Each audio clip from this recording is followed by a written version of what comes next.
नेपाल के अंदर social media पर प्रतिबंध लगाने के बाद जो भीड़ इकट्ठा हुई है, आइए जानते हैं क्या हुआ बवाल।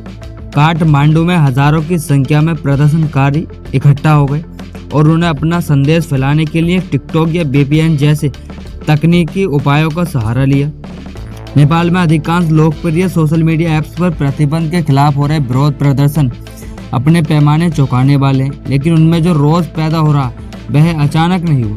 काठमांडू और नेपाल के अन्य जगहों पर अधिकांश लोग धरने पर हैं। जैन जेट शब्द का प्रयोग किया है, जो शास्त्रवादी के आरंभ में पैदा हुए लोगों को संदर्भित करता है। हाल ही में यह ट्रेंड और हैशटैग में परिलक्षित हुआ, जिसमें गहराई से भतीजावाद, भाई और भ्रष्टाचार को उजागर करने के लिए नेपो किट से राजनेताओं के बच्चों की विलासितापूर्ण जीवन शैली का आनंद लेते हुए तस्वीरें ली गई हैं और उनका उल्लेख किया गया।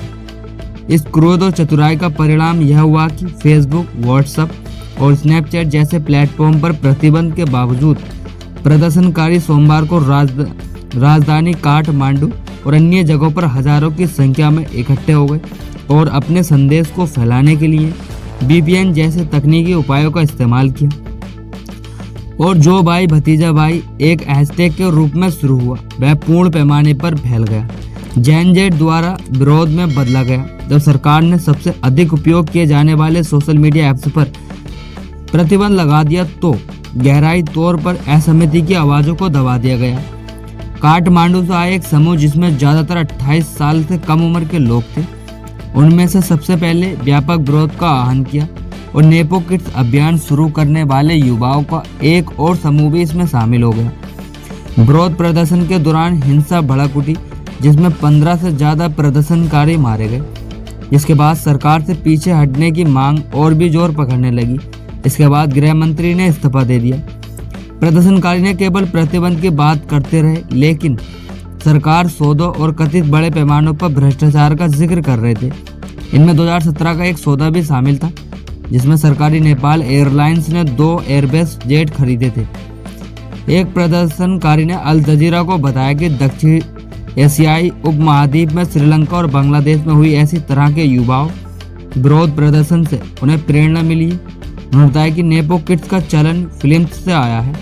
टिकटॉक पर नेपाली राजनेताओं के बच्चों को ऐशो आराम की जिंदगी जीते हुए दिखाने वाले वीडियो सामने आए। पिछले कुछ हफ्तों में प्रतिबंध रेडिट पर यूजर्स ने राजनीतिक परिवारों पर करदाताओं के पैसों का दुरुपयोग करने का आरोप लगाया और काठमांडू पोस्ट की रिपोर्ट के अनुसार politics nepo baby Nepal hashtag वाले वीडियो काफी फैलाए गए। सरकार द्वारा 4 सितंबर को राष्ट्रीय हित में कई सोशल मीडिया प्लेटफॉर्म को ब्लॉक करने की घोषणा से अप्रत्याशित रूप से असंतुष्ट युवाओं में आक्रोश फैल गया। जनता गुस्से में हो गई। 2015 में एक युवा समूह के रूप में शुरू हुआ एक गैर लाभकारी संगठन हामी नेपाल सोमवार के विरोध प्रदर्शन के औपचारिक आयोजकों में एक था, लेकिन इस आंदोलन को प्रधानमंत्री KP शर्मा ओली के पक्ष वाली गठबंधन सरकार से नाराज विभिन्न व्यक्तियों संगठनों का समर्थन प्राप्त हुआ।